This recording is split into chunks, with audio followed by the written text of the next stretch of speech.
이 시대의 지성인으로 우리가 흔히 알려져 있는 이어령 씨가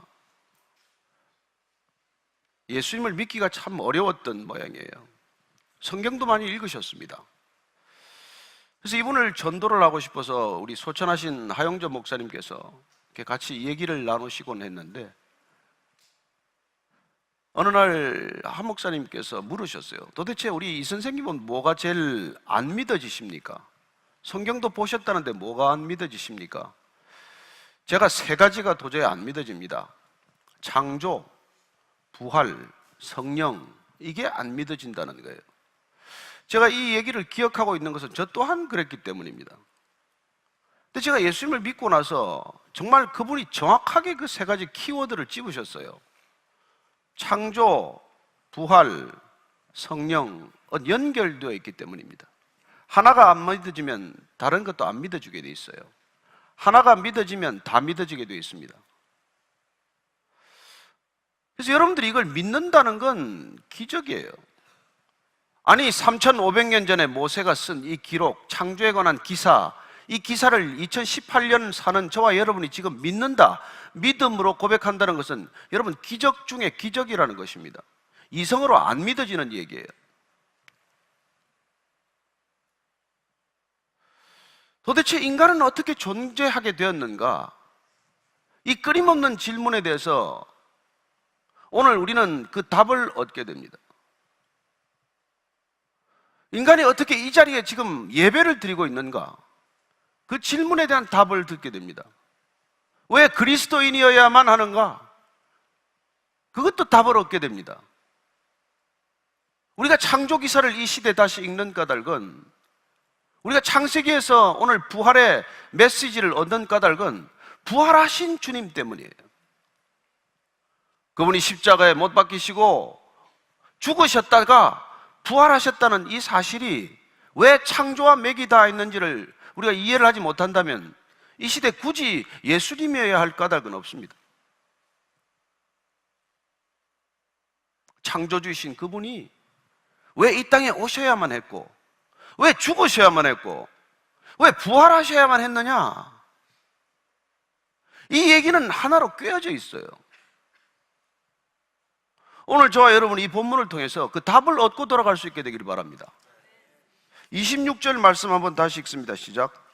하나님이 이르시되 우리의 형상을 따라 우리의 모양대로 우리가 사람을 만들고 그들로 바다의 물고기와 하늘의 새와 가축과 온 땅과 땅에 기는 모든 것을 다스리게 하자 하시고, 하나님이 이르시되 우리의 형상을 따라 우리의 모양대로 사람을 만들자. 하나님도 복수입니다. 엘로힘. 우리가 지금 계속해서 삼위일체 하나님께서 의논하시는 모습을 보게 됩니다. 지금까지 창조하신 것은 어땠습니까? 그냥 종류대로 만드셨어요. 근데 뭐 때문에 다 만드셨습니까? 인간을 만드시기 전에 이 모든 것들을 왜 만드셨을까요? 이 모든 것이, 창조의 모든 이 세팅이 창조의 클라이맥스인 인간을 향해 집중되어 있다는 뜻입니다. 이제 삼위일체 하나님이 의논하세요. 어떻게 인간을 이 땅에 존재하게 할 것인가? 그렇습니다. 인간이 이 땅에 어떻게 존재할 것인가에 대한 답을 오늘 성경은 이렇게 말하고 있습니다. 하나님께서 우리의 모양과 우리의 형상대로 만드셨기 때문이라고 말합니다. 그렇습니다. 인간의 근원적인 질문에 대해서 철학은 어떻게 답합니까? 근데 철학의 시조 데카르트는 뭐라 그럽니까? 생각한다, 고로 나는 존재한답니다. 왜 생각하는데?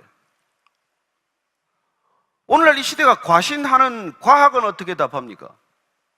우연이에요. 시간이 오래 지나면서 그냥 인간 존재는 우연히 탄생한 겁니다.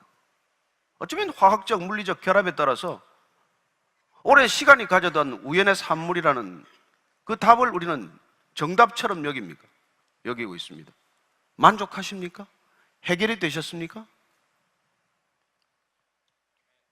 그렇습니다. 그렇게 우연을 믿는 사람들은 우연히 살다 가겠죠. 그러나 인간이 존재하게 된 것은 그렇게 오랜 시간이 지남으로써 그야말로 아메바가 진화하고 우리가 어떤 한 짐승 가운데 돌연변이를 일으키고 적자 생존해서 제가 이 자리에 설교하는 게 아니라는 것입니다.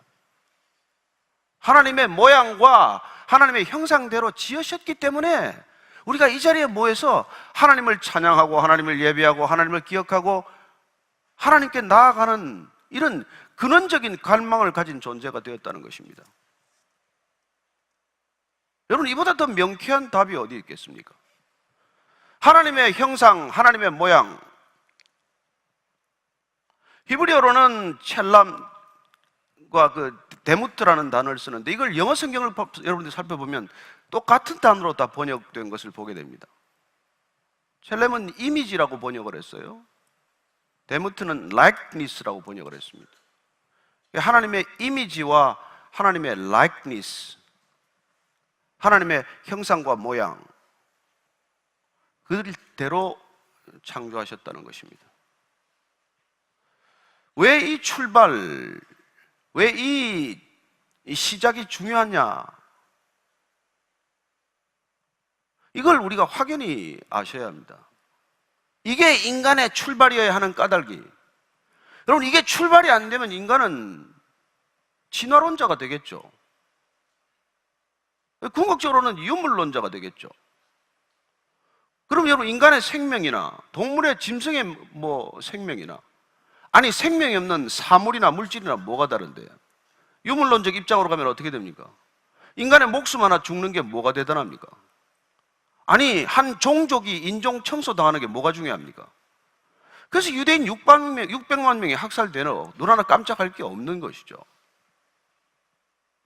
그렇습니다. 킬링 필드가 되었건 문화 대혁명이 되었건 911 테러가 되었건 IS의 저런 테러가 되었건 무슨 가치가 있습니까? 인간의 생명이 뭐가 대단합니까?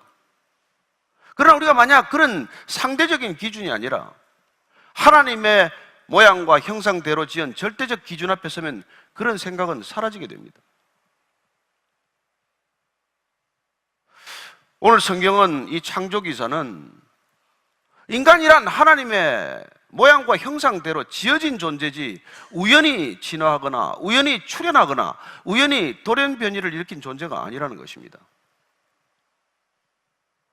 그렇습니다. 하나님의 형상과 모양, 이걸 굳이 해석을 해서 형상은 외적인 것, 모양은 내면적인 것이라고 하지만 하나님이 무슨 안팎이 어디 있겠어요?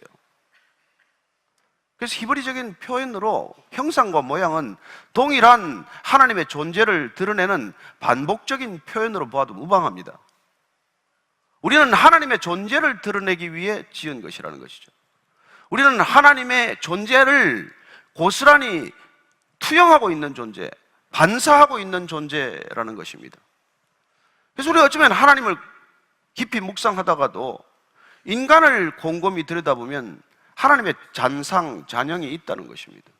물론 타락하고 우리가 죄인이 되었기 때문에 지금 형편없이 일그러지고 흉측한 모습이 되었지만, 그러나 애초에 우리가 하나님의 형상과 모양으로 지어졌기 때문에 그래도 하나님의 잔상이 남아있다는 것입니다. 예수님은 왜 오셨습니까? 이 하나님의 형상과 모양을 보여주기 위해 오셨어요. 나를 본 자는 아버지를 보았거늘, 나를 본 자는 하나님의 모양과 형상을 보았거늘 왜 아버지를 또 보여달라고 하느냐? 그렇게 말씀하십니다. 근데 그분이 왜 십자가에 죽으십니까? 우리가 하나님의 형상과 모양을 회복할 수 있는 길을 열기 위해 하신 것이죠. 왜 부활하셨습니까? 하나님의 형상과 모양이 온전히 다시 회복되는 것을 우리에게 보여주시기 위한 것이죠. 변화산에서도 잠시 보여주셨고, 요한계시록에서 흰옷을 입고 금빛 나는 모습으로 7 촛대 사이를, 7 교회 사이를 거니는 하나님의 형상을 보게 하십니다.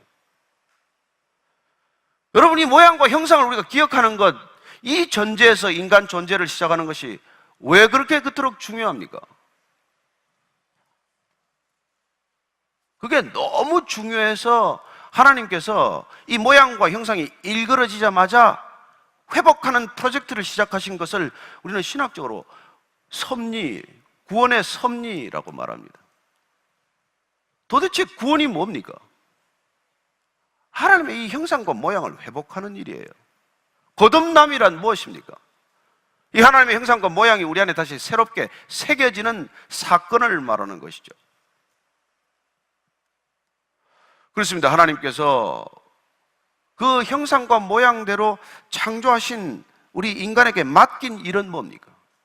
잠깐 이 형상에 대해서 다시 한번 우리가 주목해야 할 것은, 이 형상을 사도 바울이 보았어요. 그렇습니다. 하나님의 형상과 모양, 부활하신 주님을 다메섹에서 만난 사도 바울, 그런 이 형상의 회복에 관심을 갖기 시작을 합니다. 아니, 이 온전한 하나님의 형상과 모양을 갈망하기 시작하고 바라보기 시작을 하고 추구하기 시작을 합니다. 그때 그는 이런 고백을 합니다. 고린도후서 3장 18절입니다. 고린도후서 3장 18절 제가 읽겠습니다. 우리가 다 수건을 벗은 얼굴로 거울을 보는 것 같이 주의 영광을 보매 그와 같은 형상으로 변화하여 영광에서 영광에 이르니 곧 주의 영으로 말미암음이니라. 예수님께서는 우리에게 성령을 보내주셨습니다. 성령이 우리에게 오시면 우리는 비로소 하나님께 관심을 갖게 되고 하나님의 형상과 모양에 우리는 집중하기 시작을 하고, 그리고 하나님의 형상과 모양을 바라봄으로 갈망함으로 그분을 닮아가고 그분을 소망하고 그분을 회복해가는 그런 과정을 겪게 됩니다. 그게 영광에서 영광으로 이르는 과정이라고 말하고 있습니다. 그와 같은 형상으로 변해서 영광에서 영광에 이르는 것은 여러분, 부활하신 주님께서 약속하신 성령이 우리 안에 오셨을 때 일어나는 당연한 과정이라는 것이죠. 왜 오늘 우리가 부활주의를 기념하십니까? 무엇 때문에 기뻐하십니까? 여러분의 부도난 기업이 회복됐습니까? 암울할 게 나았습니까? 갑자기 성공하고 갑자기 형편이 달라져서 기뻐하시는 것입니까? 아닙니다. 우리가 기뻐하는 이유는, 이 땅을 살아가면서 진정으로 기뻐하는 이유는 이 하나님의 형상과 모양을 우리가 다시 되찾게 되었다는 것, 그 구원의 감격과 감동이란 다름 아닌 하나님의 형상과 모양을 기억하고 그 회복해가는 놀라운 그 도정에 있다는 것을 자각하는 것. 그래서 우리가 날마다 성화, 하나님의 모양과 형상을 닮아가는 거룩함을 덧입어가는 과정, 이 구원의 과정, 이게 진정한 기쁨 아닙니까? 이게 구원의 감격이 아닙니까? 여러분, 이 시대에 뭐가 제일 급하다고 생각을 하세요? 우리가 가장 시급한 게 뭡니까? 예수님이 이 땅에 오셔서 왜 로마 제국하고 투쟁을 안 합니까? 왜 헤롯 그 대왕을 내쫓지 않습니까? 그보다도 더 중요한 일을 주님께서 하러 오셨기 때문이에요. 여러분, 우리가 먹고 살기도 해야 되고 바쁜 일도 있고 여러 가지 일이 많지만 예수님이 이 땅에 오셔서 하나님의 이 형상과 모양을 친히 드러내시고 우리가 그 모양과 형상을 회복하는 것보다도 더 중요한 일이 없다는 것을 선포하러 오신 거예요. 그리고 그 모양과 형상이 회복되는 궁극적인 구원, 그걸 우리에게 부활 사건으로 보여주신 것이죠. 그래서 우리의 신앙은 부활을 믿음으로 받아들이고, 그리고 그 부활을 갈망하고 소망하고, 그리고 이 땅에서의 죽음을 이겨내는 놀라운 사건이 시작이 된 것이죠. 여전히 두려우십니까? 여전히 죽음이 이해가 안 되십니까?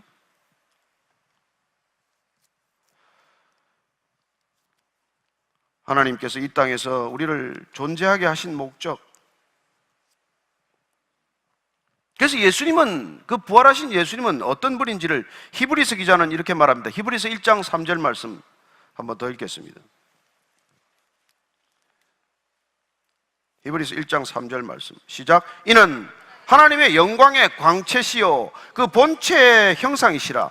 그의 능력의 말씀으로 만물을 붙드시며 죄를 정결하게 하는 일을 하시고 높은 곳에 계신 지극히 크신 이의 우편에 앉으셨느니라. 부활하신 주님은 이 땅에 왜 오셨습니까? 하나님의 영광의 광채로 오셨습니다. 하나님 본체의 형상이십니다. 능력의 말씀으로 만물을 붙드셨습니다. 죄를 정결하게 하셨습니다.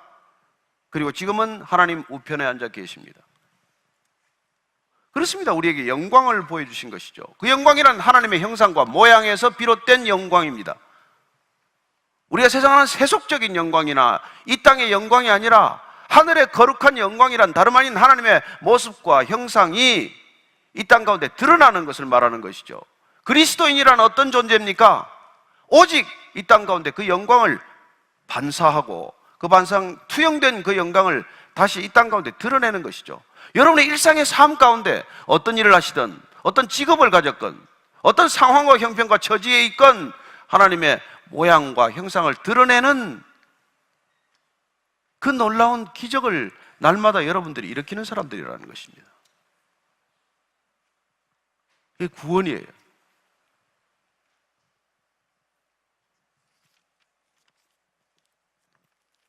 근데 우리는 이런 세상을 만들고 말았죠. 정말 우스꽝스러운 세상을 만들지 않았습니까? 죽도록 일해서 돈 벌고 병들면 그 돈으로 병 고치고 몇 년 지나면 쓰레기처럼 버릴 것들을 무한 생산해서 이 지구 태평양 한가운데 한반도 15배나 되는 쓰레기 섬을 만들어 놓고 그 플라스틱 조각을 먹고 생물들이 죽어가고 있고. 왜 그렇게 했어요? 왜 그런 선택을 하겠습니까, 인간은? 지금 한반도를 둘러싸고 새로운 군비 경쟁이 시작이 됐습니다. 미국, 중국, 러시아, 일본, 네 나라가 1년 동안 쓰는 군비가 얼마인지 아십니까? 1조 달러 이상입니다. 왜 그런 결정을 할까요? 또다시 핵 경쟁에 들어갔습니다. 인간은 왜 그런 선택을 할까요? 전도서 기자가 이렇게 말합니다. 7장 28절, 29절입니다. 내가 깨달은 것은 오직 이것이라. 곧 하나님은 사람을 정직하게 지으셨으나 사람이 많은 꾀들을 낸 것이니라. 여러분, 꽤 많은 사람 조심하십시오. 하루 종일 꾀를 낸다고 합니다. 하루 종일 악한 꾀를 내요. 일주일 내에 악한 생각을 합니다. 한 달 내에 악한 행동을 합니다. 아니, 선한 행동은 생각조차 못합니다. 무엇 때문에 그렇게 살아갈까요? 왜 그렇게 인간이 변하고 말았습니까? 하나님의 모양과 형상대로 지었는데, 그렇다면 인간은 두 길이 있는 것이죠. 하나님의 형상과 모양을 지키는 길, 진화가 아니라, 더 발전하는 것이 아니라 하나님께서 선하게 지으신 이 하나님의 형상과 모양대로 지은 우리의 이 모습을 지켜가는 길과 이걸 벗어나는 길. 오늘 전도서 기자가 말하는 것처럼 인간이 고작 꾀를 내서 인간의 길을 개척한 것, 그게 파멸로 가고 있는 길 아닙니까? 여러분, 인간은 구덩이에 빠져 있어요. 구덩이에 빠진 사람이 해야 될 일은 구덩이에서 빠져나오는 일입니다. 구덩이를 더 깊이 파는 일이 아니에요. 인간은 지금 구덩이를 더 깊이 파고 있습니다. 왜 그럴까요? 왜 이런 어리석은 선택을 할까요?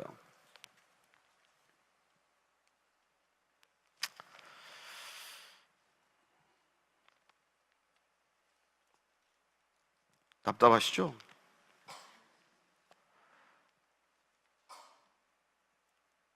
그래서 지금 여러분, 이게 지금 얼마나 심각하냐면, 바울이 로마서에 이런 고백을 합니다. 피조물이 고대하는 바는 하나님의 아들들이 나타나는 것이니 피조물이 허무한 데 굴복하는 것은 자기 뜻이 아니요 오직 굴복하게 하시는 이로 말미암음이라. 그 바라는 것은 피조물도 썩어짐의 종노릇한 데서 해방되어 하나님의 자녀들의 영광의 자유에 이르는 것이니라.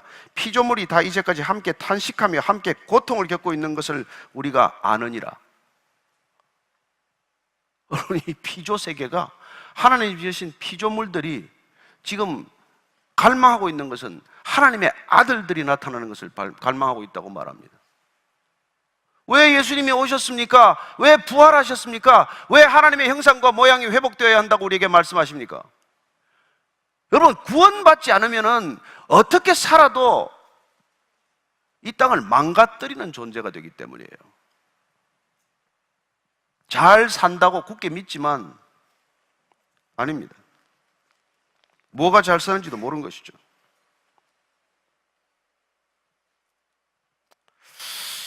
저는 이 땅 가운데 하나님께서 우리를 선하게 지으셨습니다. 나중에 말씀 나오는 것처럼 정말 보시기에 좋았던 그런 모습이에요.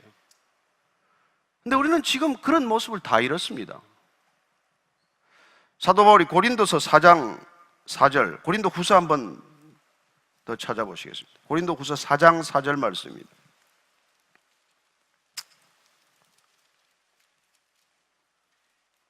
자, 한 목소리로 읽습니다. 시작.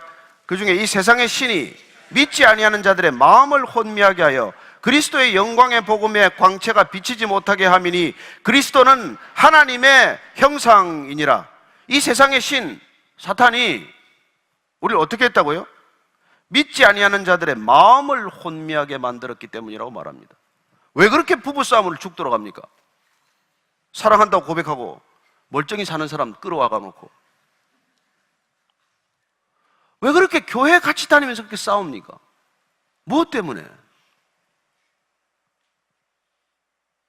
이 세상의 신이 우리를 혼미하게 만들었다고. 이 혼미하게 만들었다는 뜻은 눈을 멀게 했다는 뜻이에요. 왜 예수님이 오셔서 여러분 본다고 하는 자는 보지 못한다고 말씀하시는지 아시겠죠? 우리는 본다고 하나 보지 못하기 때문에 그런 것이죠. 알면 그러겠습니까? 왜 예수님이 십자가에 못 박는 로마 군병을 용서해달라고 합니까? 스데반이 왜 자기를 돌로 치는 사람을 용서해달라고 기도합니까? 이유는 하나요.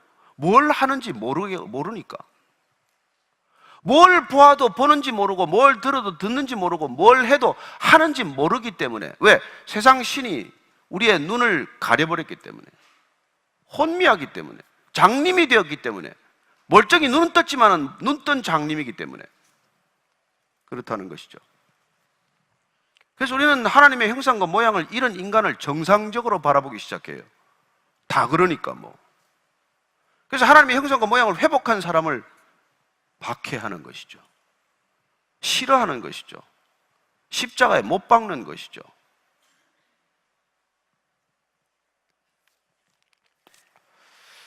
자, 하나님께서 계속해서 어떻게 일하시는지를 읽겠습니다. 27절, 28절입니다. 시작. 하나님이 자기 형상 곧 하나님의 형상대로 사람을 창조하시되 남자와 여자를 창조하시고 하나님이 그들에게 복을 주시며 하나님이 그들에게 이르시되 생육하고 번성하여 땅에 충만하라. 땅을 정복하라. 바다의 물고기와 하늘의 새와 땅에 움직이는 모든 생물을 다스리라 하시니라. 하나님이 그 형상대로 사람을 창조하셨는데 남자와 여자로 창조하셨다고 말씀하십니다. 이 기사는, 이 창조 기사는 2장 21절에서 23절까지 조금 부연 설명되어 있어요. 다시 한번 2장 21절부터 23절까지 읽습니다. 시작. 여호와 하나님이 아담을 깊이 잠들게 하시니 잠들매 그가 그 갈빗대 하나를 취하고 살로 대신 채우시고 여호와 하나님이 아담에게서 취하신 그 갈빗대로 여자를 만드시고 그를 아담에게로 이끌어 오시니 아담이 이르되 이는 내 뼈 중에 뼈요 살 중에 살이라. 이것을 남자에게서 취하였은즉 여자라 부르리라 하니라. 갈빗대 하나를 뽑았다고 되어 있습니다. 이 번역이 갈빗대고, 이 갈빗대라고 하는 뜻은 원래는 허리, 옆구리입니다. 하나님께서 아담을 잠들게 하시고 옆구리에서 취했다고 되어 있어요. 왜 머리에서 안 떼어갑니까? 왜 발에서 안 떼어가요?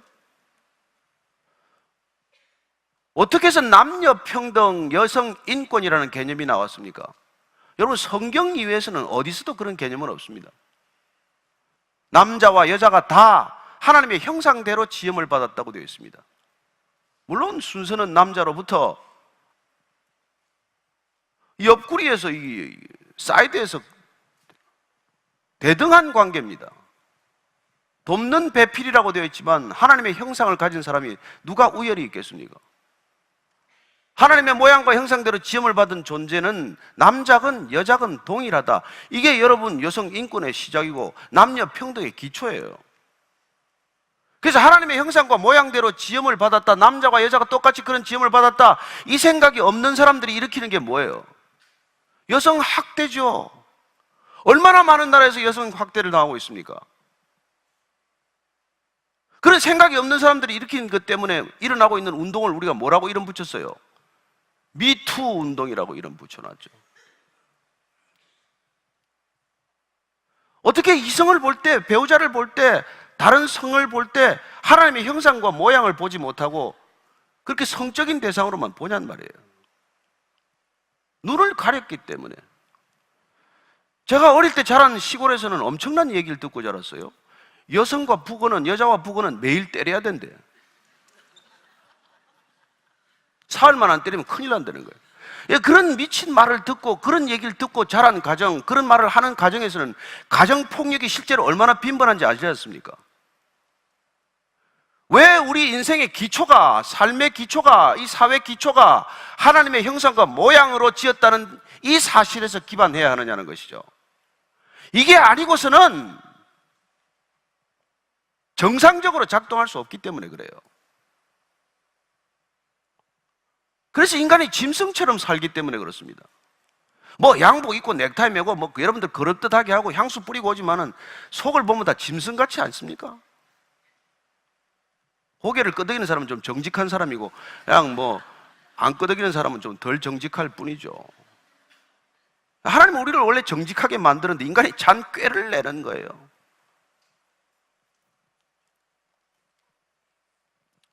무엇 때문에 창조하셨다는 것입니까? 생육하고 번성하고 충만하라. 이건 모든 동물들에게도 하는 거예요. 근데 인간에게 주신 미션, 소명은 이걸 다스리라는 거예요. 그렇습니다. 창조주와 피조 세계를 잇는 중간자적 역할은 인간에게만 주어진 역할입니다.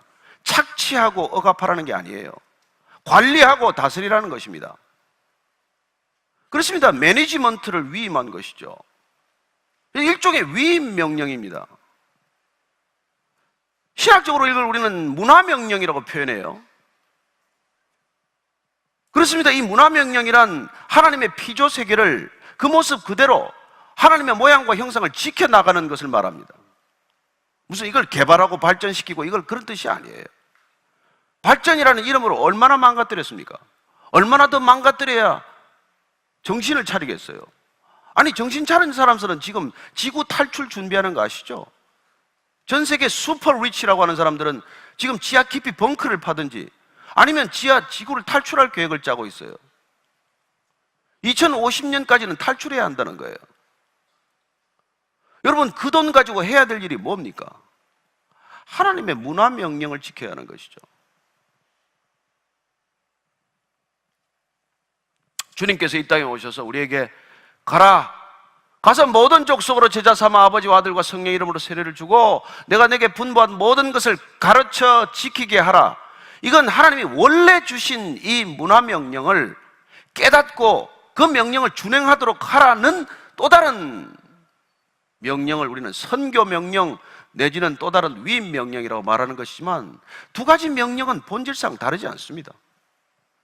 그래서 창조와 부활은 맥이 다 있는 것이죠.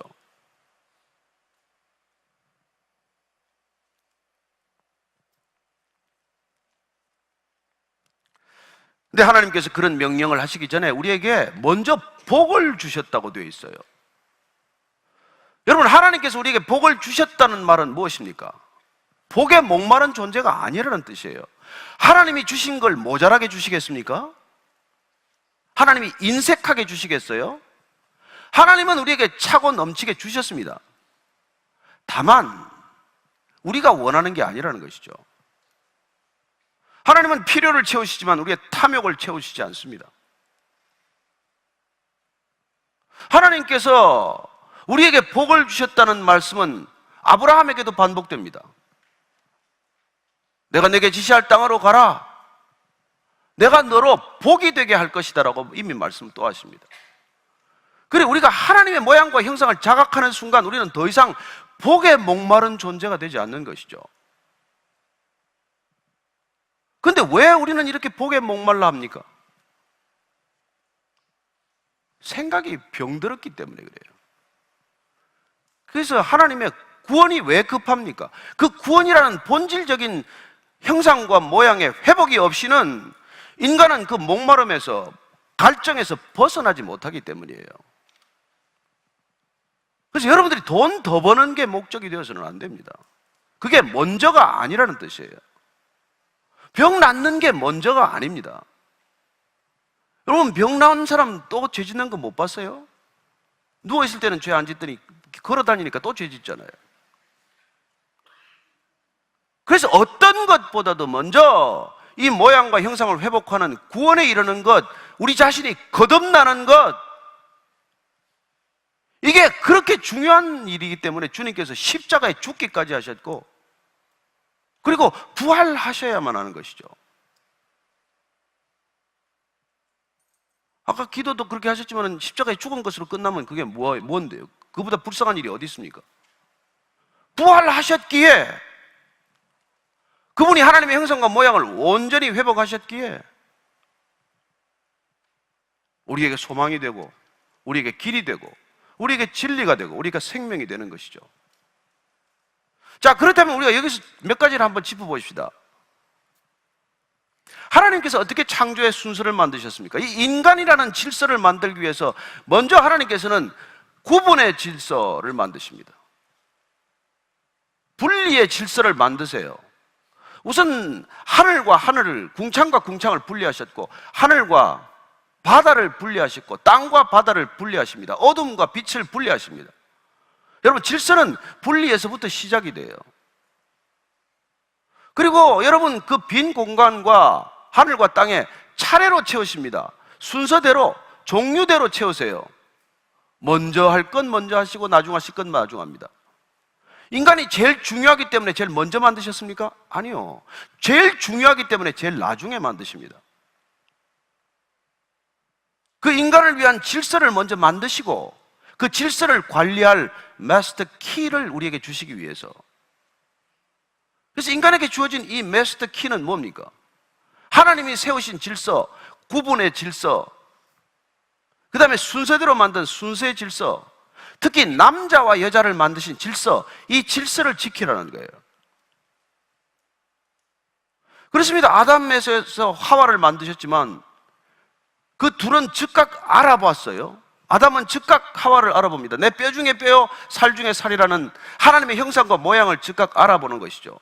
그리고 둘이 한 몸이 됩니다. 여러분, 여자와 남자가 한 몸이 되도록 한 질서, 이 질서를 오늘날 깨고 있지 않습니까? 그렇습니다. 인간이 하나님의 모양과 형상을 지키기 위한 모든 준비를 하나님께서 다 하셨습니다. 그 모든 질서로 배려하셨습니다. 그 모든 질서로 사랑하셨습니다. 그 모든 질서로 살아가도록 하셨습니다. 인생에 두 길이 있는 거예요. 이 하나님의 형상과 모양을 깨닫고 지키는 길, 인간이 인간의 길을 가겠다고 독립선언하고 인간이 가는 길, 하나님의 모양과 형상을 점점 벗어나는 길, 이 길이 있을 뿐이에요. 예수님 오셔서 이 두 길에 이름을 붙이십니다. 하나는 좁은 길이요, 하나는 넓은 길이라고 말합니다. 하나는 생명의 길이요, 하나는 멸망의 길이라고 말씀해 주십니다. 하나는 영생의 길이요, 하나는 영벌의 길이라고 말합니다. 신명기적 사관에서는 늘 축복의 길, 저주의 길이라고 말합니다.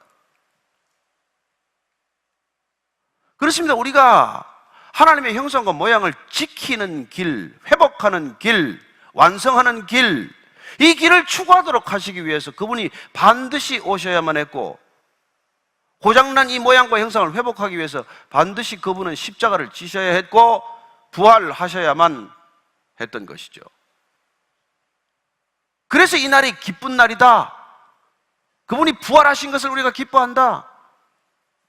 그렇게 선언하는 것이 아닙니까?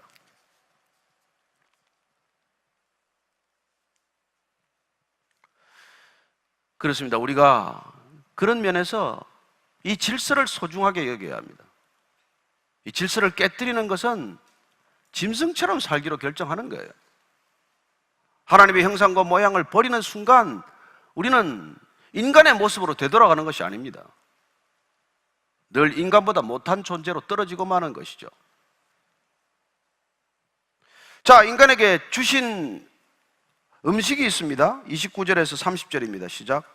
하나님이 이르시되 내가 온 지면에 씨 맺는 모든 채소와 씨 가진 열매 맺는 모든 나무를 너희에게 주노니 너희의 먹을거리가 되리라. 또 땅의 모든 짐승과 하늘의 모든 새와 생명이 있어 땅에 기는 모든 것에게는 내가 모든 푸른 풀을 먹을거리로 주노라 하시니 그대로 되니라.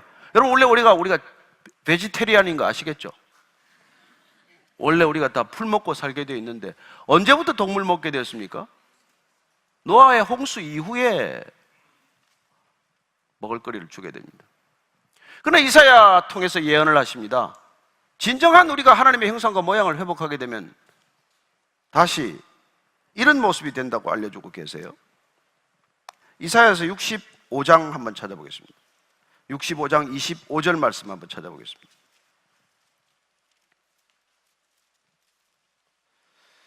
자, 같이 한번 큰 목소리로 읽겠습니다. 시작.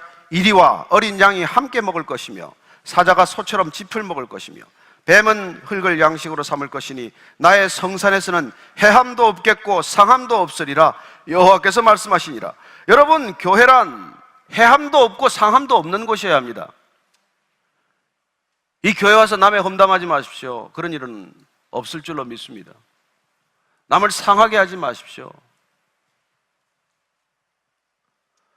여러분, 우리가 하나님의 형상과 모양을 회복한 곳이 교회 아닙니까? 그걸 회복해가는 과정에 있는 것이 우리 성도들 아닙니까? 근데 왜 교회들이 그렇게 이렇게 지탄받는 그런 모습들이 되고 말았습니까? 하나님의 형상과 모양을 닮아가지 않고 목사의 형상과 모양을 닮아가기 때문이죠. 저는 여러분들이 절대로 뭐 배직교회 다닌다고 얘기도 하지 말아라, 그런 얘기를 합니다. 뭐가 그렇게 중요한데, 여러분들? 여러분, 어느 교회 다니는 게 뭐가 그렇게 중요한데? 누구 목사를 아는 게 뭐가 그렇게 대단히 중요한데? 그 사람 형상과 모양을 닮아서 뭐가 득될 게 있는데? 오직 우리가 회복해야 할 분은 예수 그리스도의 모양과 형상인 줄로 믿으시기 바랍니다. 어떻게 닮아가시겠습니까? 그분을 어떻게 닮겠습니까? 그분의 말씀을 읽어야 합니다. 그분의 말씀을 들어야 합니다. 그분의 말씀을 먹어야 합니다. 내게 이런 말이 곧 영이고 생명이니 살리는 것은 영이요 육은 무익한 것이라고 말씀하십니다. 여러분, 이 모양과 형상을 회복하셔야 되지 않겠습니까? 그러면 우리는 아마 형제 자매를 다 분간도 못할지도 모르죠. 하도 비슷하게 생겨가지고. 그죠?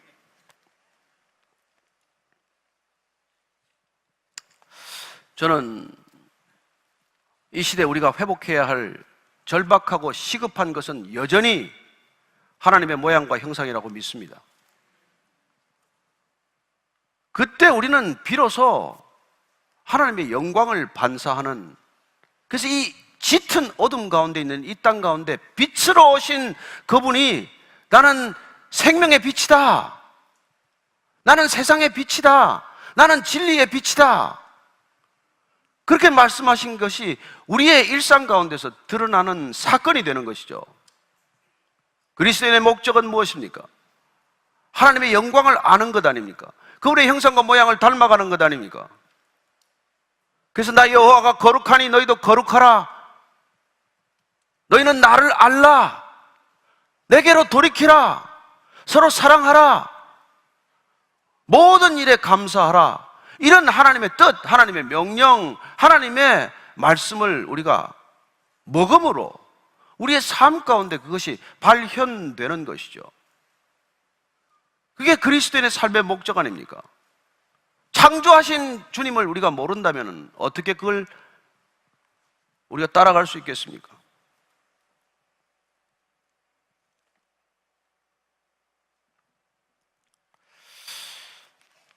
저는 우리가 겪고 있는 모든 문제는 이 인간의 위대함을 놓친 결과예요. 하나님의 형상으로 지어졌다는 이 위대한 진리를 우리가 놓쳤기 때문에 우리는 너무 불쌍한 존재로 살아가는 것이죠. 그러나 우리가 중요한 게 있어요. 하나님의 모양과 형상대로 지어졌다는 것은 완성품이 되었다는 뜻은 아니지 않습니까? 우리는 솔방울로 지어졌지 소나무로 지어지지 않았습니다. 우리는 도토리로 지어졌지 상수리 나무로 지어지지 않았어요. 주님께서 내가 내 안에 있으면 너희들은 많은 열매를 맺나니 너희가 나를 떠나서는 아무것도 할 수 없습니다. 가지가 나무에 붙어 있기만 하면 열매를 맺듯이, 여러분, 씨앗은 땅에 제대로 심겨지면, 옥토밭에 심겨지면 풀 블라썸이 일어나는 것이죠. 그렇습니다. 이게 하나님과의 의로운 관계에서만 일어나는 것이죠. 그래서 하나님의 이 모양과 형상을 기억하는 사람들 안에 있는 게 양심이에요. 그 양심을 원의라고 말합니다. 원래 인간에게 있는 의로움이라고 말해요. Original righteousness예요. 그래서 여러분, 양심이 있다는 것은 하나님의 형상과 모양에 기억이 있다는 뜻이에요. 그래서 우리는 죄책감을 느끼는 것이죠. 거짓말하면 불편합니다. 사람을 학대하면 마음이 편치 않아요. 그래서 우리가 다시 한번 그 기억되고 있는 양심을 따라서 하나님의 모양과 형상을 온전히 회복해가는 것, 이게 구원의 섭리예요.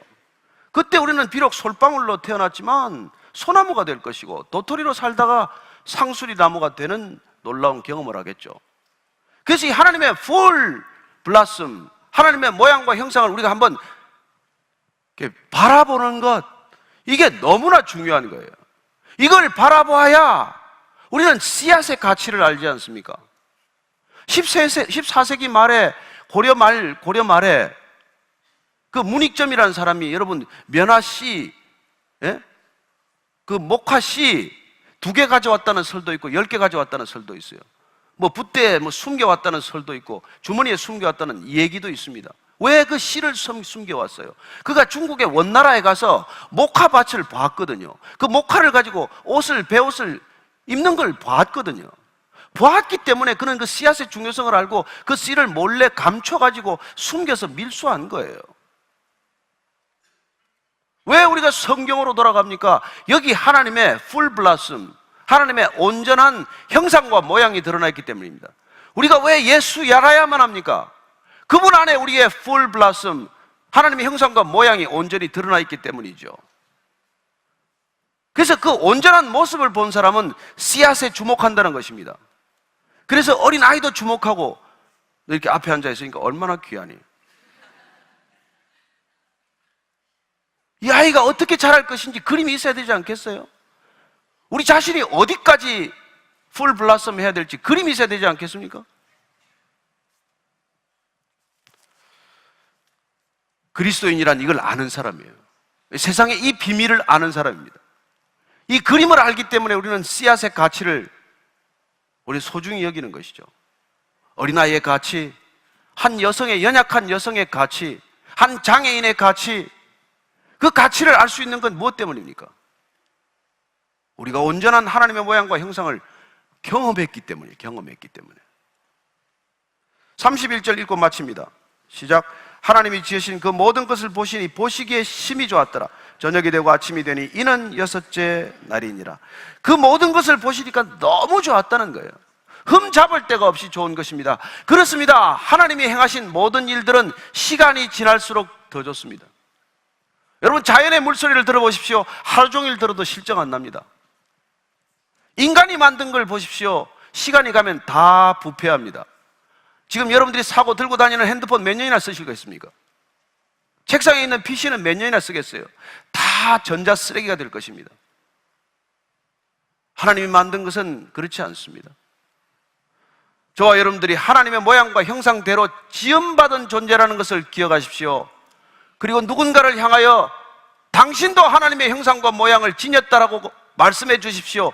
그게 우리가 선교하는 것이고 전도하는 일이에요. 그게 남을 먼저 대접하는 방법입니다. 그분 안에 있는 하나님의 모양과 형상, 그 씨앗, 아직도 완전히 피지 않았지만 그 씨앗을 우리가 경외하고 감사하고 경탄하고 존중하고 그리고 대접할 줄 아는 것, 그게 그리스도인의 삶 아닙니까? 그게 세상을 바꾸는 진정한 길 아닙니까?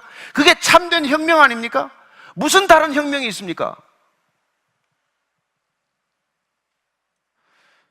저는 오늘 우리가 이 부활주일 날 함께 예배 드리면서 이 하나님의 형상과 모양을 주신 것을 감사하고 회복하는 길을 열어주신 주님께 감사하고 부활하신 주님께서 우리를 위하여 여전히 중보하고 계신 것을 감사하는 자리가 되기를 축복합니다.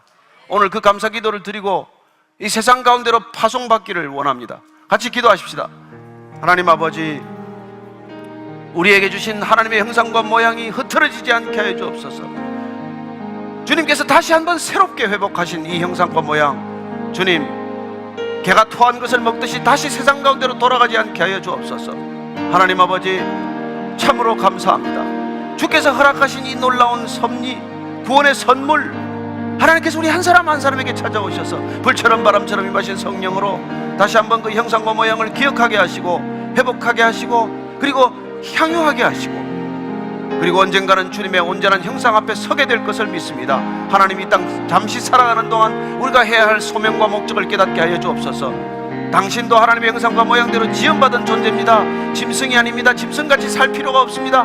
그 복음의 소식 전할 수 있는 우리 모두가 되게 하여 주옵소서. 하나님 아버지, 이 땅 가운데 주신 그 소중한 메시지 잃지 않고 변형시키지 않고 있는 그대로 누군가에게 전하는 전도자의 걸음 다 되게 하여 주옵소서.